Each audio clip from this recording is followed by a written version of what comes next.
Good day mga kanumero. At this time, we will now solve some problems in relation to strength of materials, in which this includes stress, strain, torsion, shear and moment, and others. So to start with, we have here our first problem. Determine the outside diameter of hollow steel tube that will carry a tensile load of 500 kilonewton at a stress of 140 megapascal. Assume the wall thickness to be 1/10 of the outside diameter. So, let us start first writing down our given.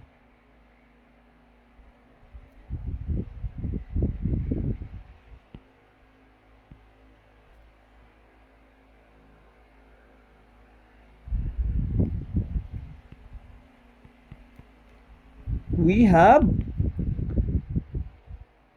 our stress, which is equivalent to 140 megapascal.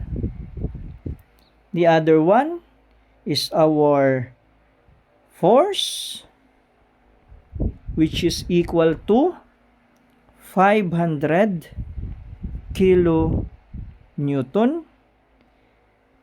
And our wall thickness to be 1/10 of the outside diameter.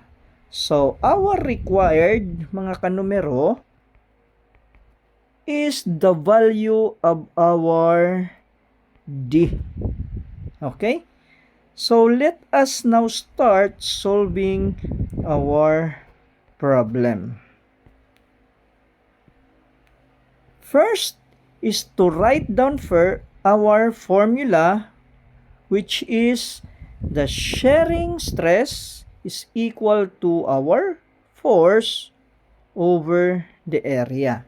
Now, we just simply find first our area, which is equivalent to the outside area minus the inside area, in which our value is pi over 4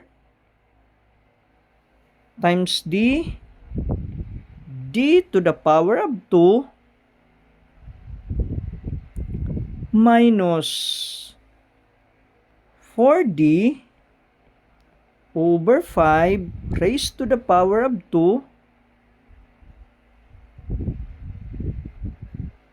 Our area now is equal to 0.2827 d squared.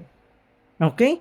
So let us just simply substitute this value to our corresponding equation, which is shearing stress is equal to force over area. Now, our shearing stress has the value of 140 megapascal is equal to, take note that our force is in kilonewton, therefore it is 500 times 10 raised to the power of 3 over our area, 0.2827 d squared. So at this time, we can just simply find the value of our d, which is equivalent to 113 millimeter. So this is now our final answer for this problem number 1. Now let us go to our second problem. It says, a force of 10 newtons is applied to one end of a 10 inches diameter circular rod. Calculate the stress. Again, we will start with writing down our given. our given here is just the value of our force equivalent to 10 newtons. And our required for this problem number 2 is our shearing stress value. Okay? Let us start solving our problem.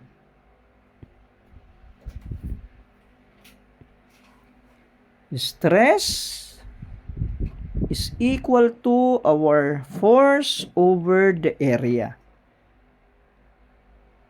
wherein our area is pi over 4 times d raised to the power of 2. At this time, our diameter unit is in inches. So therefore, we need to convert this one first into meter unit.